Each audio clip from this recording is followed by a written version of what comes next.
नमस्ते दोस्तों, आशा है आप सब स्वस्थ और बहुत अच्छे होंगे। इस वीडियो में हम कुछ नया सीखेंगे। जानकारी को संगठित कर उसे निश्चित रूप देने को संपूर्ण तैयारी नहीं मानना चाहिए।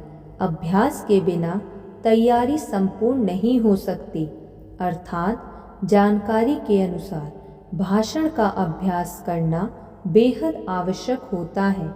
इस सिद्धांत के आधार पर की गई तैयारी और अभ्यास का असर निश्चित समय के बाद ही महसूस होता है। लिहाजा शुरुआती विफलता से ना तो घबराएं और ना ही निराशा को हावी होने दें। शुरुआत में इस पद्धति को अपनाने से होने वाले प्रभाव को नज़रअंदाज करें और भविष्य में सकारात्मक परिणाम की कल्पना करें। मंच पर पहुंचने के बाद केवल विषय के बारे में सोचें। दर्शकों और वक्ता के बीच एक दूसरे के भाव समझने की असीम शक्ति होती है। वक्ता द्वारा संकेतों के माध्यम से प्रस्तुत किए गए विचारों को दर्शक आसानी से समझ लेते हैं। आपसे बार बार अनुरोध किया जा रहा है कि भाषण देते समय केवल विषय पर ध्यान केंद्रित रखें। यह सलाह थोड़े में बहुत समझी जानी चाहिए। भाषण से संबंधित अन्य महत्वपूर्ण पहलुओं को भूलने की सलाह कतई नहीं दी जा रही है। बस यह कहा जा रहा है कि उनके बारे में बेवजह ना सोचें। एकाग्रता केवल संदेश के महत्व पर होनी चाहिए। हालांकि अवचेतन में तकनीकी पहलुओं पर विचारों का भटकाव होता रहता है, लेकिन इससे भाषण पर प्रभाव नहीं पड़ता।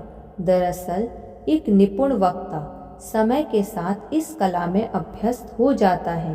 चेतना और अवचेतना के बीच सहज तालमेल स्थापित करना बहुत आवश्यक होता है। जिस तरह सांस लिए बिना नहीं जिया जा सकता है, उसी प्रकार इस सिद्धांत को भी नज़रअंदाज नहीं किया जा सकता। मंच पर हाव भाव, स्वर, सुर बदलने की कला उतनी ही निपुण होनी चाहिए जितना वास्तविक हाव भाव, स्वर और सुर बदलने का अंदाज होता है। भाषण के दौरान वाक्यों का बहाव कैसा है, बस इतना विचार ही बहाव को बिगाड़ देता है। आत्मविश्वास से संबंधित शुरुआती अध्याय का ध्यान कर उसके निर्देशों को याद कीजिए। सलाह है कि सिद्धांतों को याद किए बिना बोलने की कला को समझिए। यह ज़रूरी नहीं है और हो भी नहीं सकता कि शब्द के सही उच्चारण के लिए आप भाषण के बीच में सोचना शुरू कर दें। हकीकत यह है कि कै ख गे के क्रम को गे ख कै के क्रम के मुकाबले याद नहीं रखना होता है। दरअसल बचपन से ही व्यक्ति कै ख गे के क्रम के लिए अभ्यस्त होता है। भाषण कला में निपुण होने के लिए शब्दों का सही उच्चारण दिनचर्या के कामकाजों जैसा आसान होना चाहिए। एक नोट सीखने के लिए पियानो बजाने की विधि शुरुआती मुश्किलें खड़ी करती है, लेकिन समय के साथ उंगलियां अभ्यस्त हो जाती हैं। एक समय ऐसा आता है जब पियानो बजाने के लिए उंगलियां खुद ब खुद सटीक सुर पर पानी की तरह तैरने लगती हैं। इसी प्रकार शुरुआती दौर में बोलते वक्त हिचकिचाहट ज़रूर होती है। एक नए तैराक की तरह भय का भी आभास होगा, लेकिन निरंतर डटे रहने से सफलता ज़रूर मिलती है। इस प्रकार निरंतर अर्जित किया गया शब्दों का ज्ञान अभ्यास के द्वारा भाषा शैली में हासिल की गई सहजता और विराम एवं ठहराव का सटीक उपयोग धीरे धीरे स्वाभाविक होता चला जाता है।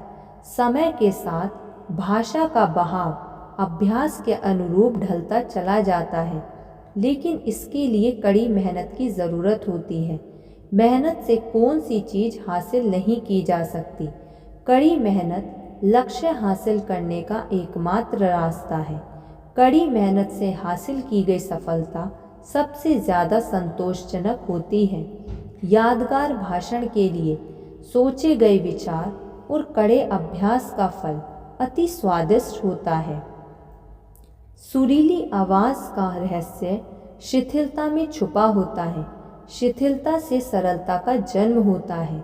आवाज़ पैदा करने वाली तरंगे तनावपूर्ण मांसपेशियों के मुकाबले तनाव मुक्त मांसपेशियों से टकराकर ज़्यादा मधुर स्वर पैदा करती हैं। इस विधि को खुद पर आजमाकर देखिए।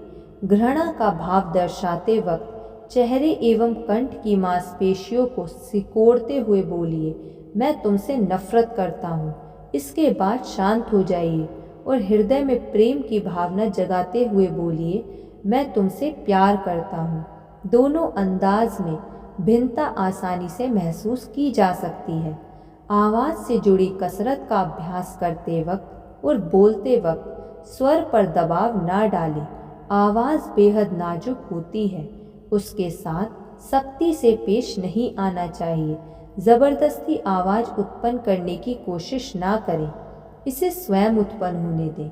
आवाज़ को सहजता से उत्पन्न होने दें। इस पर रखे सभी बोझ को हल्का करने का प्रयास करें। भाषण देते वक्त कंठ पर तनाव नहीं होना चाहिए। यही कारण है कि मांसपेशियों को सिकोड़ने से परहेज रखने की सलाह दी जाती है। कंठ को आवाज़ के लिए चिमनी की तरह व्यवहार करना चाहिए। जाहिर है कि अप्राकृतिक सिकुड़न चिमनी को उसी प्रकार खराब कर देती है जैसे तनाव से ग्रस्त कंठ से निकली आवाज़। हताशा और मानसिक तनाव की वजह से चेहरे और कंठ में शिकन पैदा होती है। संतुलन और आत्मविश्वास के लिए संघर्ष करें। धन्यवाद। ऐसी और वीडियो सुनने के लिए आप इस चैनल को सब्सक्राइब कर लीजिए और इस वीडियो को लाइक कर दीजिए। धन्यवाद।